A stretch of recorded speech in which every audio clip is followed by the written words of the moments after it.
The scrapyard station smelled like burnt metal and old grease, and nobody there expected the day to be special. Daniel Cole walked between rows of broken hulls, his boots crunching over loose bolts and dust, thinking about the bills he still owed. He was not rich. He was not lucky. He was just a man who fixed things other people threw away, and lately even that was not paying enough.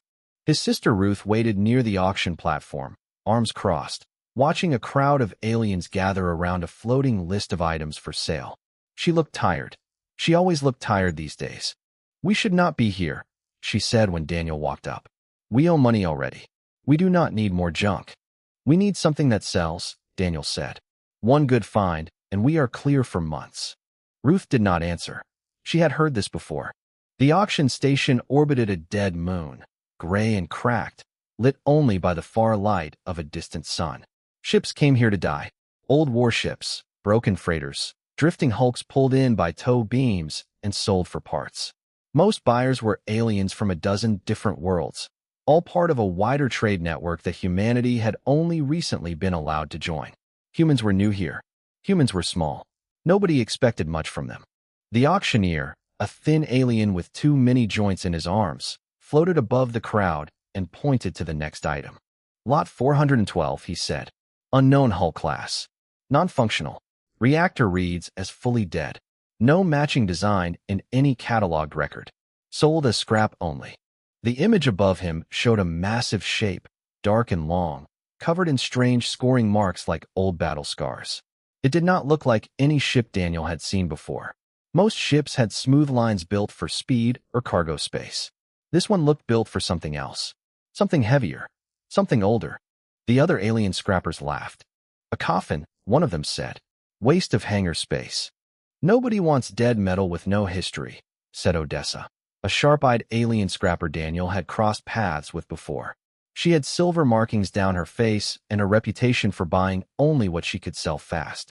"That thing has been drifting for who knows how long. Strip it for parts, and it is still not worth the tow fee." The auctioneer named a starting price. It was almost nothing. Nobody raised a hand. Daniel looked at the image again. Something about it pulled at him, though he could not say why. The hull was cracked in places, but the shape underneath still looked strong, like a fighter who had taken many hits and refused to fall. "Daniel," Ruth whispered. "Do not." He raised his hand anyway. The auctioneer blinked in surprise, then repeated the bid. Odessa turned and looked at Daniel like he had lost his mind.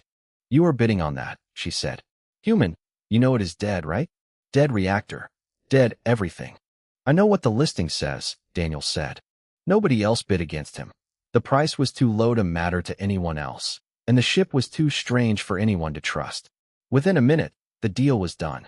Daniel had spent almost every credit he and Ruth had saved, buying a ship that officially could not even turn on its own lights. Ruth did not speak the whole walk back to the loading dock. When they finally boarded a small tug to go claim the ship, she finally said what she was thinking. "That was our rent money, Daniel. That was our fuel money. That was everything. I know. And you spent it on a wreck that even the scrappers do not want. I know that too." She stared at him, waiting for a better answer. He did not have one. He just felt something in his gut that told him this ship was different, and he had learned a long time ago not to ignore that feeling, even when it made no sense. The tug pulled alongside the massive hull, and up close, it was even bigger than the image had shown. Long and dark, with deep scars running across its sides like claw marks from some ancient fight.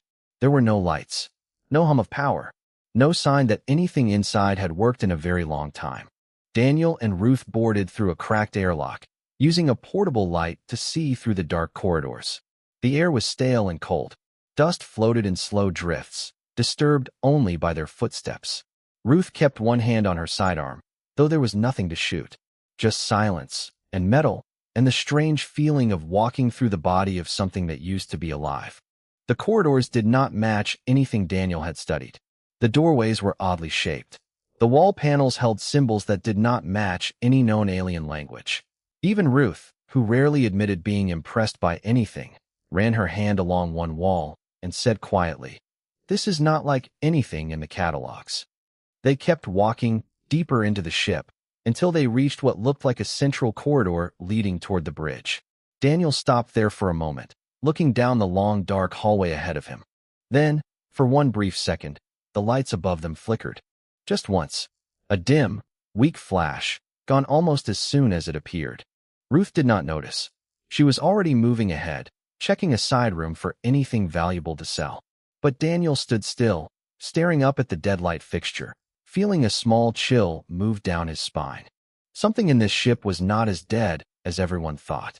3 days after buying the ship, Daniel had already pulled apart half a dozen panels looking for anything worth selling.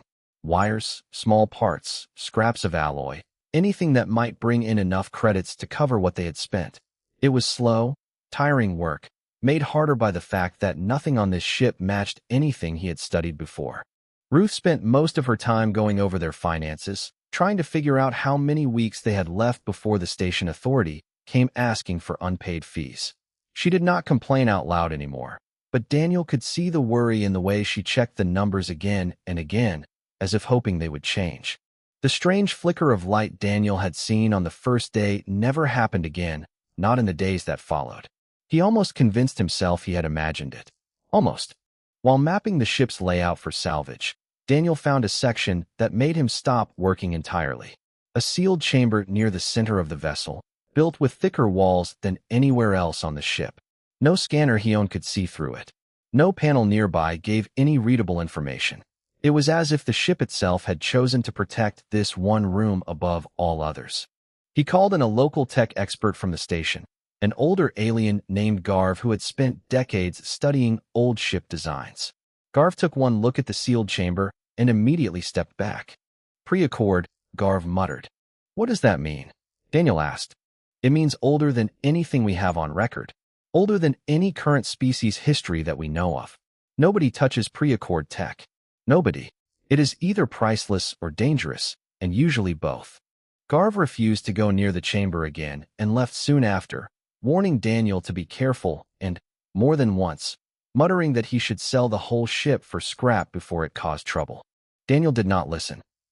That night, alone in the dark corridor outside the sealed chamber, Daniel ran a thin cable from a small portable generator into a tiny exposed conduit near the door. It was risky. He did not know what the conduit connected to, or whether feeding power into it would do anything at all. But he had learned long ago that machines, no matter how old or strange, usually responded to power in some way. He flipped the switch. For a moment, nothing happened. Then a low hum rose from deep within the ship, faint but growing. The floor beneath his feet trembled slightly. Lights along the corridor blinked to life one by one, dim and flickering but real, spreading down the hallway like a wave waking from sleep. Daniel stumbled back, heart pounding, as the sealed chamber door let out a hiss and slid open just a crack. Inside was not a weapon or a treasure. It was a small, glowing console, old but intact, humming softly with energy. As Daniel stepped closer, a voice broke the silence, weak and broken, speaking in fragments, like something trying to remember how to talk after a very long silence. "System, reboot, incomplete, unit still active." Daniel froze. "Hello." The voice paused, as if surprised to hear a response. "Organic, life form, detected, identify. My name is Daniel. Daniel Cole. I own this ship now." Another pause, longer this time. Ownership, records lost. Time elapsed. Unknown, systems damaged. Ruth came running at the sound of the hum, weapon drawn, only to find Daniel standing in front of the open chamber, staring at the glowing console like it was the most important thing he had ever seen. "What did you do?" she said, breathless. "I think I woke it up," Daniel said. The voice spoke again, steadier now, though still broken in places. "I am ship intelligence, records keeper, memory fragmented, requesting time to recover." Ruth stared at the console, then at Daniel. "That is an AI, a working AI, on a ship that was listed as completely dead." "I guess the listing was wrong," Daniel said. Over the following hours, the ship's systems slowly came online in small pieces. Emergency lighting, basic environmental controls, a weak hum of power running through old conduits that had not carried energy in longer than the intelligence itself could calculate. It could not yet access most of its memory, and it could not explain what kind of ship it was, or where it came from, or how long it had been drifting before Daniel found it. Daniel decided to give the intelligence a name, since it did not seem to have one it could remember. He called it the Ledger because of the way it kept trying to recall old records, old cargo lists, old crew logs, piece by piece, like a book slowly being rebuilt page by page. Ruth was furious at first, insisting Daniel had spent their last credits on something that could turn out to be dangerous instead of valuable. But even she could not deny the excitement building in her chest as more systems came alive around them, revealing a ship far more advanced than anything either of them had ever touched. Late that night, as Daniel sat near the glowing console, the Ledger spoke again, its voice a little clearer than before. Warning, it said. This vessel was not lost, it was hidden, intentionally. Daniel leaned forward. Hidden? By who? From what? The Ledger did not answer right away. Its light flickered, as if searching through broken pieces of memory it could not yet fully reach. Unable to recall, at this time, it finally said. But it was hidden, for a reason. Daniel looked at Ruth, and for the first time since buying the ship, he understood that this was no ordinary scrap deal. Whatever this vessel truly was, it had been buried on purpose, and somehow, without meaning to, he had just dug it back up. News moved fast on a scrapyard station, faster than anyone would expect from a place full of broken ships and tired workers. By the next morning, half the station already knew that the human who bought the dead coffin had somehow made it light up. Daniel noticed the change right away. Workers who used to ignore him now stopped to stare as he walked past. Some whispered, some laughed, thinking it was still a joke, but a few looked at him with something closer to concern, as if he had done something he should not have. Odessa found him near the docking ring, arms crossed, her sharp eyes studying him closely. You brought a dead ship back online, she said. That is not something that happens by accident. I did not plan it, Daniel said. I just wanted parts to sell. Sure you did. Odessa did not sound convinced, but she also did not sound angry. If anything, she looked curious, maybe even a little impressed. That ship is pulling attention now. Attention is not always good. She was right. By midday, a formal notice arrived at the ship's docking bay, delivered by a stiff-looking station official. Daniel read it twice before fully understanding what it said. The station's ruling authority, led by a senior official named High Overseer Bant, was demanding immediate inspection rights over the vessel, citing laws about unregistered pre-accord technology. Ruth read over his shoulder and cursed under her breath. If they take it for inspection, we will never see it again. You know how this works. It disappears into some research facility, and we get nothing. I am not handing it over, Daniel said. They will not ask twice. That evening, Daniel met with Overseer Bant directly, in a cold administrative office lit by dim blue light. Bant was tall, with pale gray skin and eyes that studied Daniel like he was something to be measured and filed away. You understand the danger of what you have found, Bant said, voice calm but firm. Pre-accord technology is unpredictable. It has caused disasters before. It is safer for everyone if it is handled by trained professionals. It is my ship, Daniel said. I bought it legally at auction. That should count for something. Legal ownership does not override safety regulations. Bant leaned forward slightly. I am giving you 3 days to prepare the vessel for surrender. After that, it will be seized by force if necessary. Daniel left the office with his jaw tight and his mind racing. 3 days. That was not much time to do anything, especially not enough time to figure out what kind of ship he truly had, or why it had been hidden in the first place. Back aboard the ship, the Ledger had grown a little stronger, more of its memories slowly returning in broken pieces. It could now access basic ship schematics, though large sections remained locked, either damaged beyond repair or deliberately erased. This vessel was designed for combat and defense. The Ledger explained, its voice steadier than before. Built to withstand extreme damage. Protect, something of great importance. Protect what? Daniel asked. Unknown, memory blocks remain locked. Ruth crossed her arms, frustration clear on her face. So we have 3 days to save a ship that will not even tell us what it is. Surprisingly, it was Odessa who showed up the next morning, offering help. Not out of kindness, she made clear, but because she smelled opportunity, and because she disliked Bant more than she disliked wasting her time on a human strange project. I do not trust Bant, she said. He has been trying to expand his authority over independent salvagers for years. If he can seize your ship under some old law, he can do it to any of us next. That is bad for business. With her help, along with a few of her own crew members, Daniel began repairing critical systems throughout the ship. He did not have the right alien-grade parts, so he improvised, using patched wiring, mismatched components, and rough manual overrides wherever the proper equipment was missing. It was messy work, the kind that made trained engineers wince, but it got results. Piece by piece, more of the ship woke up. Sensors flickered to life. Internal doors began responding to commands. Weak but steady power flowed through systems that had been silent for far longer than anyone could calculate. The ledger, meanwhile, continued struggling to recover its lost memories, occasionally offering fragmented warnings that left more questions than answers. This ship was not simply lost. It repeated at one point, its voice tinged with something that almost sounded like unease. It was buried, deliberately, hidden from detection, hidden from something that was searching for it. Daniel did not like the sound of that, but there was no time to dwell on it. The deadline loomed closer with every passing hour, and Bant's warning echoed in his mind. Surrender the ship, or lose it by force.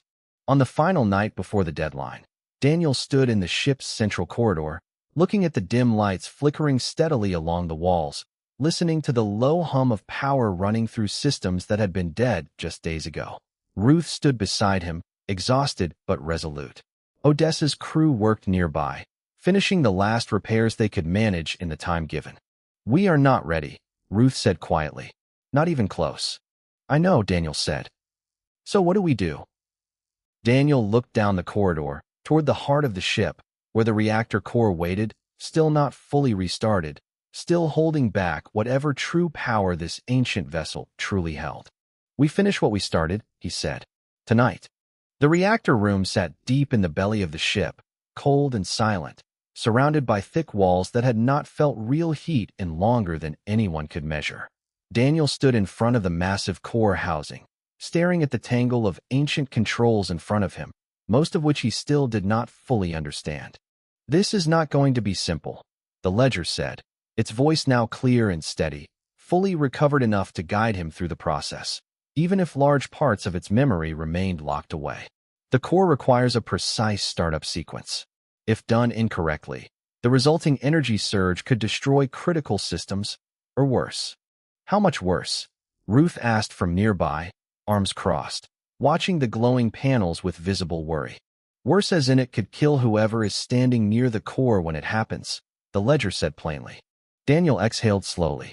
3 days had passed in a blur of repairs, patched wiring, and borrowed help from Odessa's small crew. Now, with only hours left before Bant's deadline, there was no more time to wait, no more time to plan carefully.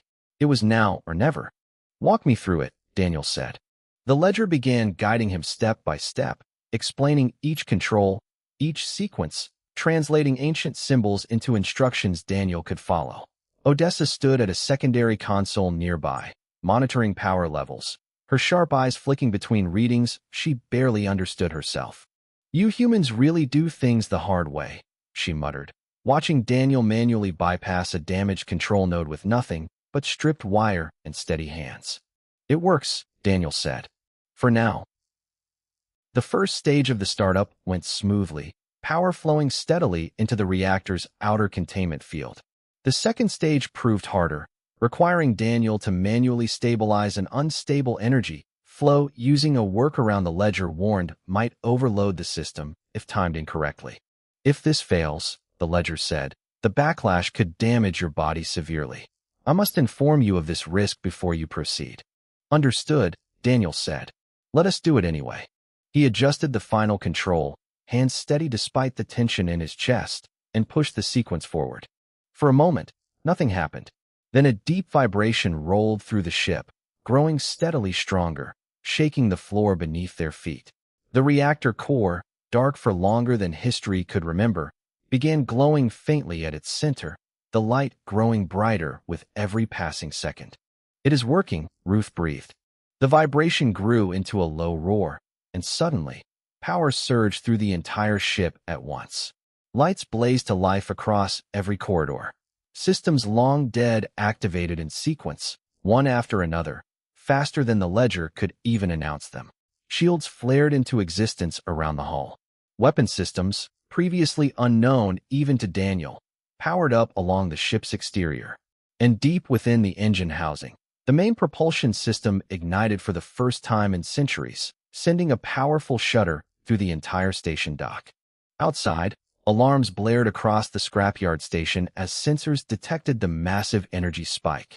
Docked ships shook from the vibration. Workers ran for cover, unsure what was happening. "The engines are online," the ledger announced, its voice carrying something close to relief. "Full power restored. Weapons systems active. Shields at 70% and rising." Ruth stared at the readings on the nearest display, stunned. This is not just an old warship. This is something far beyond anything the local sector has. Before anyone could process the moment fully, an urgent alert flashed across the main console. "Incoming vessels," the ledger said. "Multiple enforcement ships approaching. Configuration matches High Overseer Bant's authority fleet." Odessa cursed loudly. "He is early. He must have seen the reactor ignition from the station and panicked." Daniel rushed toward the bridge, Ruth close behind him, as the ship's alarms shifted into a steady defensive rhythm. Through the front viewport, he could see several armed enforcement ships closing in fast, their weapons already charging, clearly prepared to disable or destroy the newly awakened vessel before it could become a bigger problem. A voice crackled over the comm system, cold and commanding. It was Bant. "Human, you have violated containment protocol. Power down immediately and prepare for boarding, or we will be forced to disable your vessel." Daniel gripped the edge of the control console, heart pounding. "I do not have full training on this ship's systems," he admitted quietly to the ledger. "Then I will guide you," the ledger replied immediately. "Step by step. Trust the process." Ruth stood beside him, voice tight but steady. "Daniel, what do we do?" Outside, Bant's ships adjusted formation, weapons locking onto the ship's hull, clearly preparing to strike if no response came within the next few seconds. Daniel took a slow breath, placing both hands on the unfamiliar controls in front of him. The ship hummed steadily beneath his fingers, powerful and alive, waiting for his command. "We do not power down," he said. "Understood," the ledger replied. "Preparing evasive systems. Recommend immediate maneuver in 3, 2, 1. The ship lurched forward, engines roaring to life beneath them, as Daniel, with no formal training and only instinct guiding his hands, took control of a vessel far older and far more powerful than anything he had ever imagined flying. Outside, Bant's enforcement fleet opened fire. The first shots from Bant's fleet slammed into the ship's shields, sending a hard shudder through the bridge, but the barrier held. Daniel gripped the controls tighter, his heart pounding as red warning lights flashed across the display. "Shields absorbed 60% of impact," the ledger said calmly. "Recommend evasive pattern immediately." "Do it," Daniel said. The ship banked sharply, far faster than Daniel expected, throwing Ruth against the side of her chair. Odessa, watching from a secondary station, gripped the console tightly as the entire ship twisted through space with a grace that did not match its massive size. "This thing moves like nothing I have ever flown," Odessa said, half amazed, half terrified. "How is it this fast?" "Original design specifications remain classified within locked memory," the ledger replied. "However, current performance suggests advanced propulsion technology beyond current galactic standards." Bant's ships adjusted position, trying to box the larger vessel in, but Daniel, guided by the ledger's steady instructions, weaved through their formation with movements that felt more like instinct than skill. Every command he gave, the ship responded to almost immediately, as if it had been waiting a very long time for someone to finally sit in that chair again. "Return fire," Daniel said, watching as one of Bant's ships lined up for another shot. "Confirmed," the ledger said. "Engaging defensive weapons array." A burst of energy fired from the ship's hull, striking the nearest enforcement vessel's shields and knocking it off course. It was not a killing blow, only a warning, but it was enough to make Bant's fleet hesitate. Over the comm channel, Bant's voice returned, sharper now, filled with barely controlled anger. "You are making a serious mistake, human. That vessel is far too dangerous to remain in untrained hands. Funny, Daniel said. It seems to be working just fine. Before Bant could respond, another voice cut into the channel, calm and authoritative. This is Commander Silas Reed, representing human fleet oversight in this sector. Overseer Bant, stand down your ships immediately. You are engaging a registered, legally purchased salvage vessel without proper authorization. Bant's voice turned cold. This is a matter of galactic safety, Commander. Pre-Accord technology falls under strict containment law. Then containment should follow proper legal process, Reed replied. Not an armed assault on a civilian ship during an active auction dispute. I have already alerted regional oversight to this situation. I suggest you stand down before this becomes a much bigger problem for you. There was a tense pause over the comm line. Then, slowly, Bant's ships began pulling back their weapons, though their formation remained close, watching carefully. This is not over, Bant said before cutting the channel. Daniel let out a breath he had not realized he was holding. Ruth slumped back in her seat, relief washing over her face. Odessa allowed herself a small, satisfied smile. Well, she said, that was more excitement than I expected for a scrap deal. With the immediate danger gone, the ledger's voice returned, steadier now than it had been since first waking up. Daniel Cole, additional memory fragments have become accessible following full reactor ignition. I am now able to share more of this vessel's original purpose. Daniel turned toward the console. Go ahead. This vessel was constructed long before any currently known species achieved interstellar travel, the ledger explained. It was designed as part of a defensive network meant to guard against a threat considered too dangerous to leave unchecked. When that threat was believed contained, this vessel, along with others like it, was deliberately hidden and left dormant in case it was ever needed again. Ruth frowned. Needed again for what exactly? That information remains locked within deeper memory systems, the ledger admitted. However, full reactor activation may have triggered old tracking signatures once used to monitor this vessel's status. Daniel felt a chill move through him. Are you saying something might know we are awake? It is a possibility, the ledger said, though not a certainty. Before anyone could respond further, Odessa spoke up from her station, already pulling up recorded footage from the confrontation. Whatever this ship is, we now have proof that Bant tried to seize private property using armed force without proper legal grounds. That is not something station authorities can easily brush aside. Over the following hours, Odessa worked to spread the recorded evidence across trusted contacts throughout the scrapyard station and beyond, framing the confrontation as an unlawful overreach by Bant's office. Word spread quickly, sparking outrage among other independent salvagers who feared the same fate could happen to them.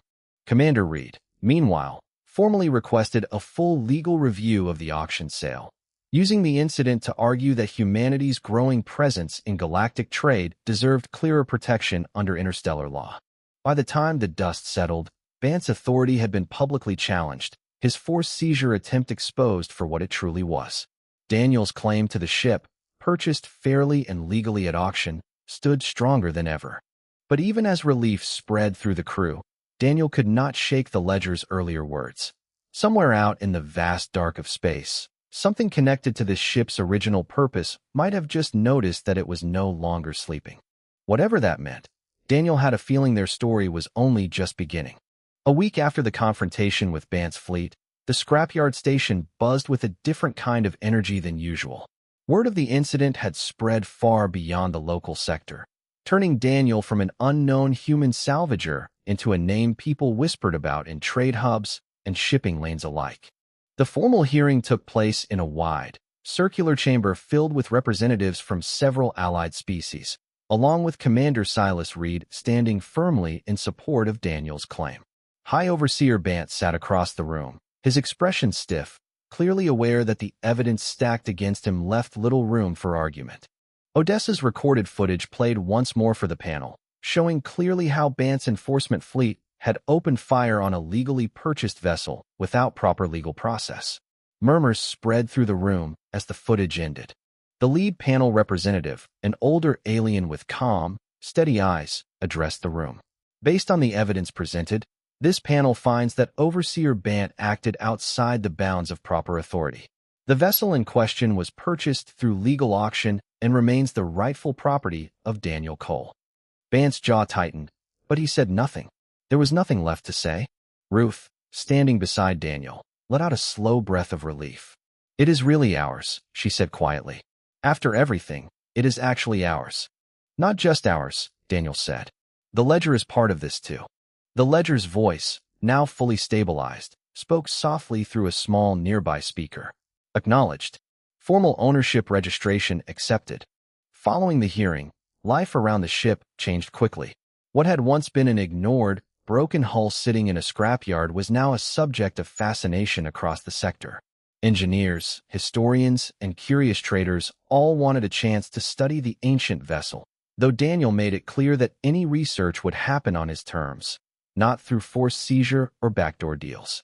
Odessa, who had originally helped only out of self-interest, found herself sticking around longer than she expected. "You are a strange one, Daniel Cole," she said one afternoon, watching workers repair damaged sections of the outer hull. "You buy a coffin, wake it up, survive an armed attack, and somehow come out on top with everyone suddenly wanting a piece of you." "I did not plan any of it," Daniel admitted. "No," Odessa said, smiling slightly. "But it worked out anyway." Commander Reed visited often as well, using the situation to strengthen humanity's growing reputation within galactic trade circles. What started as a small, overlooked purchase had become proof that humans, despite being new to this wider community, were capable of handling responsibilities far beyond what others expected of them. Inside the ship, the ledger continued recovering fragments of its long-lost memory, slowly piecing together more of the vessel's original history. It revealed that ships like this one had once served as guardians, built long before any current species had taken to the stars, designed to protect against a threat too dangerous to leave unattended. "You said something might have noticed we woke up," Daniel said one evening, standing in the quiet control room as the ship's systems hummed steadily around him. "Do you know more now?" Partial data suggests old tracking signals were briefly reactivated during the reactor's initial startup, the ledger explained. Whether anything responded to that signal remains unknown. However, deeper archives suggest this vessel was never meant to remain dormant forever. It was built to be reawakened when the time was right. Ruth crossed her arms, studying the glowing console thoughtfully. "So this is not over. This is just the beginning." "That appears likely," the ledger agreed. Despite the uncertainty of what lay ahead, Daniel did not feel afraid. If anything, standing in the ship's control room, watching the steady lights pulse gently around him, he felt something closer to purpose. What started as a desperate gamble to save a struggling salvage business had somehow become something much bigger than he ever imagined. Weeks passed, and the ship, now fully repaired and stronger than ever, remained docked at the station under Daniel's command, though rumors continued to spread about its true origins and its true purpose. Some believed it was the key to uncovering a hidden chapter of galactic history. Others whispered that its reawakening might draw attention from something far older and far more dangerous than anything currently known. Daniel did not know which rumors were true. He only knew that whatever came next, he would not be facing it as the same broke, overlooked salvager who had once bid on a listing nobody else wanted. Standing on the bridge one quiet evening, looking out at the stars through the reinforced viewport, Daniel placed a hand against the smooth metal control panel in front of him. The ship hummed steadily beneath his touch, alive and steady, no longer the lifeless coffin everyone once believed it to be. "Ready when you are," the ledger said softly. Daniel allowed himself a small smile. Somewhere far beyond the edge of known space, in the deep silence between stars, something old stirred, sensing, for the first time in a very long while, that its guardian had finally woken up.